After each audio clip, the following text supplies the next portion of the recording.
Assalamualaikum warahmatullahi wabarakatuh. Salam sejahtera untuk kita semua. Yang terhormat, Ibu Vera Panjaitan, selaku guru pembimbing mata pelajaran Sejarah Indonesia dan teman-teman yang berbahagia sekalian. Perkenalkan, nama saya Naswa Hanifah Tarihoran. Di sini saya selaku moderator dan narasumber. Sebelumnya, saya akan memperkenalkan anggota kelompok 3, yaitu Andi Hakim Lubis, Jessica Stefani, Muhammad Rifai Akbar Siregar, dan Afdal Renaldi Perangin-Angin. Baiklah, segitu saja untuk perkenalannya. Selanjutnya akan presentasi tentang sejarah Gua Talo. Tontonin terus ya. Check it out. Latar belakang berdirinya Kerajaan Goa Talo. Pendirian Goa merupakan bagian dari restrukturisasi besar-besaran masyarakat Sulawesi Selatan yang memicu percepatan intensifikasi pertanian pada lahan basah. Goa pada masa awal merupakan negara agraris tanpa akses langsung ke tepi laut. Talo didirikan 2 abad kemudian ketika seorang pangeran Goa melarikan diri ke pesisir setelah kekalahannya dalam sebuah konflik perebutan tahta. Sejarawan Ian Caldwell berpendapat bahwa perkembangan peradaban awal Sulawesi Selatan secara garis besar tidak terhubung dengan teknologi dan ide-ide asing. Goa pra-Islam dan jira-jirannya merupakan peradaban yang berdasarkan pada kelompok pemikiran sosial dan politik asli bangsa Austronesia. Kerajaan Goa Talo terletak di Sulawesi Selatan bagian pesisir barat, tepatnya merupakan wilayah Kabupaten Goa dan sekitarnya saat ini. Pendiri dan pemimpin pertama Goa dalam beberapa catatan merupakan Tumanurung Bainia yang merupakan penguasa lokal Goa pada abad ke-14. Sepanjang sejarah, Goa tercatat memiliki lebih dari 30 orang raja sejak berdirinya sejak abad ke-14 sampai dengan tahun 1895 ketika dianeksasi oleh Belanda dalam ekspedisi Sulawesi Selatan. Raja-raja yang pernah berkuasa di Goa menurut catatan Paturio Loang Goa adalah sebagai berikut. Yang pertama yaitu Tumanurung Bainia yang merupakan raja pertama sekaligus pendiri Goa Talo.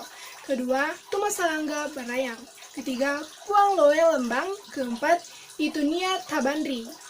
Banyak lagi raja-raja lainnya, tetapi kerajaan Goa Talo ini mengalami masa kejayaan pada kepemimpinan Sultan Hasanuddin yang diberi julukan ayam jantan dari timur oleh Belanda karena keberaniannya dalam mengusir penjajah. Kehidupan masyarakat kerajaan Goa Talo. Nah, di bagian ini ada beberapa bagian yang mencerminkan kehidupan masyarakat Goa Talo pada masanya, yaitu kehidupan politik, sosial, dan ekonomi. Pertama-tama dimulai dari politik. Sebetulnya, ada banyak kerajaan di sekitar Makassar, misalnya Goa, Talo, Bone, Sopeng, Wajo, dan Sindenreng. Namun, hanya Goa dan Talo yang menggabungkan diri menjadi satu kekuatan dengan nama Makassar. Raja Makassar yang pertama masuk Islam adalah Karaeng Moatoaya dengan gelar Sultan Alauddin. Penguasa selanjutnya adalah Malekul Said. Berhasil membuat kerajaan Makassar menjadi kerajaan maritim. Puncak keemasan kerajaan Makassar terjadi saat Sultan Hasanuddin memegang kekuasaan. Di tangannya, kerajaan Makassar berkembang menjadi sebuah kerajaan dengan jaringan perdagangan yang kuat dan pengaruh yang luas. Sultan Hasanuddin adalah seorang raja yang anti monopoli, sehingga ketika Belanda datang ingin menguasai jaringan perdagangan yang telah lama terbentuk, ia menentang dengan keras. Keinginan VOC untuk memonopoli perdagangan di Indonesia bagian timur jelas tidak bisa diterima oleh Sultan. Konflik terjadi, dan Hasanuddin berhasil menghalau pasukan VOC dari kawasan Maluku. Namun, upaya Belanda untuk menguasai jaringan perdagangan di kawasan Indonesia bagian timur itu tidak pernah surut. Dengan siasat, Belanda berhasil memanfaatkan Arupalaka, Raja Bone, untuk memasukkan pengaruhnya. Saat itu, kerajaan Bone masuk dalam kekuasaan kerajaan Makassar.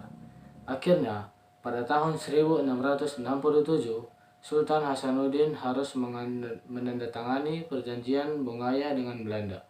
Isi perjanjian itu antara lain, VOC diperbolehkan memonopoli perdagangan dengan mendirikan benteng Makassar, melepas wilayah-wilayah kekuasaannya, dan Arupalaka dirajakan di Bone. 2. Kehidupan sosial. Kehidupan sosial sudah sejak lama suku bangsa Bugis dikenal sebagai bangsa pelaut yang ulung. Salah satu hasil budayanya yang mengagumkan adalah perahu pinisi. Dengan menggunakan perahu itu, mereka mengarungi laut lepas dan membangun jaringan pelayaran dan perdagangan antar pulau bahkan antar kawasan.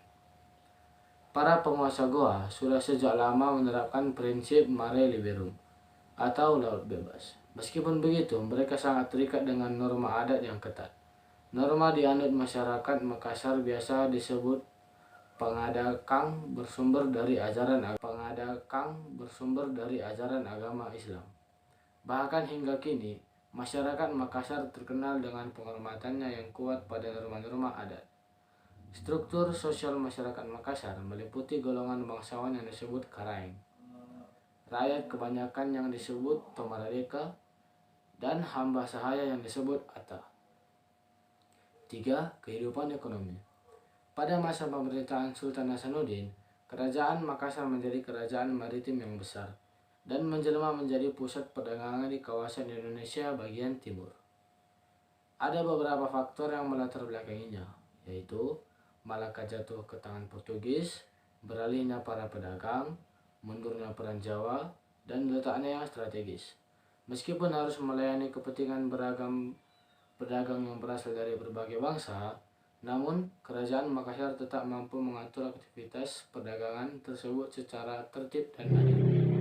Kerajaan Makassar mencapai puncak kebesarannya pada masa pemerintahan Sultan Hasanuddin tahun 1653 sampai 1669. Pada masa pemerintahannya, Makassar berhasil memperluas wilayah kekuasaannya, yaitu dengan menguasai daerah-daerah yang subur serta daerah-daerah yang dapat menunjang keperluan perdagangan Makassar. Ia berhasil menguasai Ruwu, Wajo, Sopeng, dan Bone. Perluasan daerah Makassar tersebut sampai ke Nusa Tenggara Barat. Daerah kekuasaan Makassar luas, seluruh jalur perdagangan di Indonesia Timur dapat dikuasainya.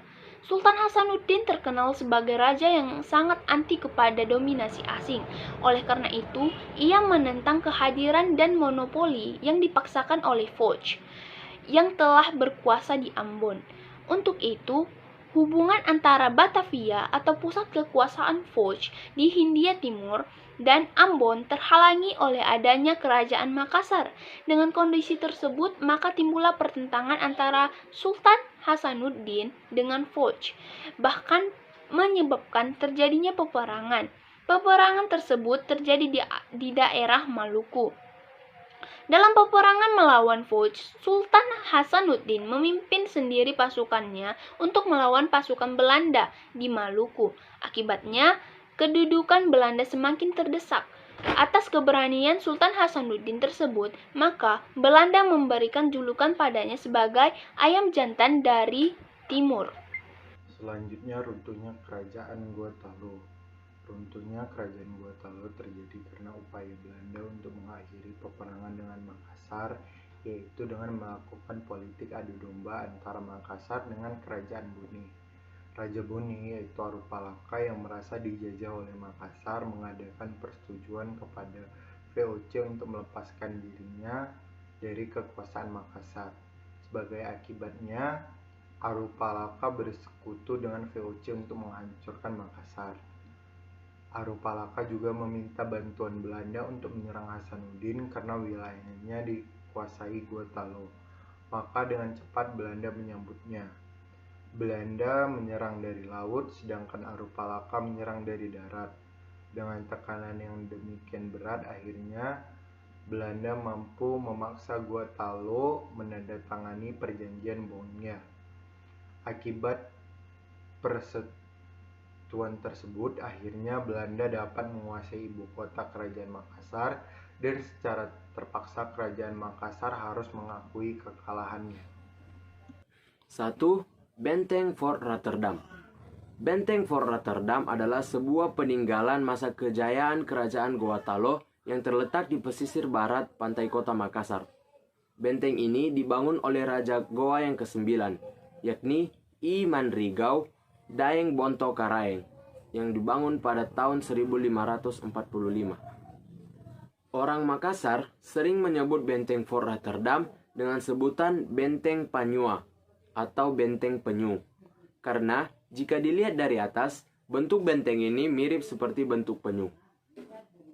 Bentuk ini memiliki filosofi bahwa kerajaan Gowatalo adalah kerajaan yang berjaya baik di laut maupun di darat, sama seperti penyu yang mampu hidup di dua alam. Pada masa silam, Benteng Fort Rotterdam menjadi markas pasukan kerajaan. Selain itu, ia juga berfungsi sebagai pusat pertahanan kerajaan Gowatalo dari serangan laut. Benteng ini juga pernah beralih fungsi menjadi tempat penyimpanan rempah-rempah dari seluruh wilayah di Indonesia bagian timur. Yang kedua, Batu Palantikang. Batu Palantikang atau yang sering dikenal dengan Batu Pelantikan adalah sebuah batu andesit yang diapit oleh batu kapur. Batu peninggalan kerajaan Gowatalo ini dipercaya memiliki tuah karena dipercaya sebagai batu yang jatuh dari kayangan. Karena anggapan tersebut, batu ini digunakan sebagai tempat pengambilan sumpah atas setiap raja atau penguasa baru di kerajaan Gowatalo. 3. Masjid Katangka. Masjid Katangka atau yang kini dikenal dengan Masjid Al-Halil adalah sebuah masjid peninggalan kerajaan Gowatalo yang diperkirakan dibangun pada tahun 1603. Masjid ini terletak di Desa Katangka, Kecamatan Sombaopu, Goa, tak jauh dari kompleks pemakaman Sultan Hasanuddin. Nama Katangka diyakini berasal dari nama bahan pembuatannya, yaitu kayu katangka. 4. Kompleks Makam Katangka. Di areal Masjid Katangka, terdapat sebuah kompleks pemakaman dari mendiang keluarga dan keturunan-keturunan Raja Goa, termasuk makam Sultan Hasanuddin. Makam raja-raja dapat dengan mudah dikenali karena diatapi dengan sebuah kubah. Sementara makam pemuka agama, kerabat, dan keturunan-keturunan raja lain hanya ditandai dengan adanya batu nisan saja. 5. Makam Syekh Yusuf. Syekh Yusuf adalah seorang ulama besar yang hidup di zaman kolonial Belanda. Pengaruhnya yang sangat besar terhadap perlawanan rakyat Gowatalo kepada penjajah membuat Belanda mengasingkannya ke Sri Lanka yang kemudian dipindahkan ke Cape Town, Afrika Selatan.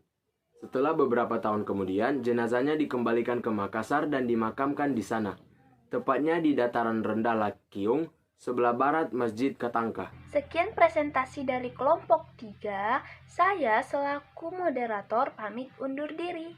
Bye-bye.